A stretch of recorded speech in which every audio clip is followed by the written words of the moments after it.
ఘనమైన చరిత్ర, ప్రాచీన నాగరికత, అద్భుత పురాణ ఇతిహాసాలు, ఎన్నో వీరగాథలు. వీటన్నింటికంటే చరిత్రకారుల్ని అత్యంత ఆశ్చర్యపరిచింది ఒకటుంది. ఆ ఒక్కటే మిగతా ప్రపంచంతో మన దేశాన్ని విభిన్నంగా నిలిపింది. అదే పరమత సహనం.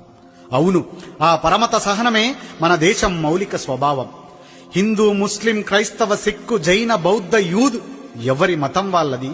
హిందూ బాబాయ్, ముస్లిం బాయ్, క్రిస్టియన్ సిస్టర్, మందిర్, మస్జిద్, చర్చ్ ఎవరి ప్రార్థన వాళ్ళది. మతం పూర్తిగా ఒకరి వ్యక్తిగత విశ్వాసం. కానీ ఇప్పుడు అదే దేశంలో అతిపెద్ద రాజకీయం అయిపోయింది.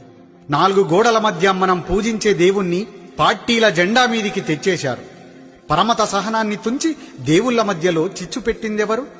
ఈ వీధి రాజేష్కు ఆ వీధిలో ఉండే రసూల్తో గొడవెందుకు వస్తోంది? నువ్వు వాడుకున్న సలీం ఇవాళ నీకెందుకు శత్రువవుతాడు?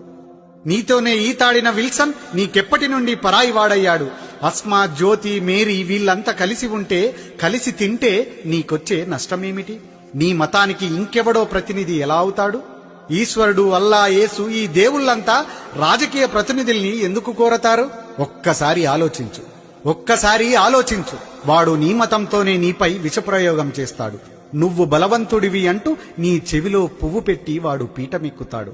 నువ్వు బలహీనుడివంటూ నీ చేతికి ఒక పతంగినిచ్చి వాడు పైకెగురుతాడు. వాడి లక్ష్యం నీ అభివృద్ధి కాదు, వాడి అధికారం మాత్రమే. ఇది గుర్తించు. మతం మత్తులో నువ్వు కళ్ళు మూసుకొని ఉండటమే వాడికి కావాలి. నువ్వు కళ్ళు తెరిస్తే ప్రశ్నిస్తావు, నువ్వు కళ్ళు తెరిస్తే నిలదీస్తావు, నువ్వు కళ్ళు తెరిస్తే వాడి అధికారాన్ని కూలదోస్తావు. అది వాడి భయం. అందుకే నీలోకి మతాన్నెక్కిస్తాడు. ఆ పైన నిన్ను వాడికి కావాల్సినట్లు ఆడిస్తాడు. ఎన్నికలొచ్చిన ప్రతిసారి వాడి ఏకైక ఆయుధం మతం మాత్రమే. అదే ఆయుధంతో ఈసారి కూడా మళ్లీ వస్తున్నాడు. నీ వైపే దూసుకొస్తున్నాడు. మేలుకో మిత్రమా, మేలుకో, త్వరగా తేరుకో.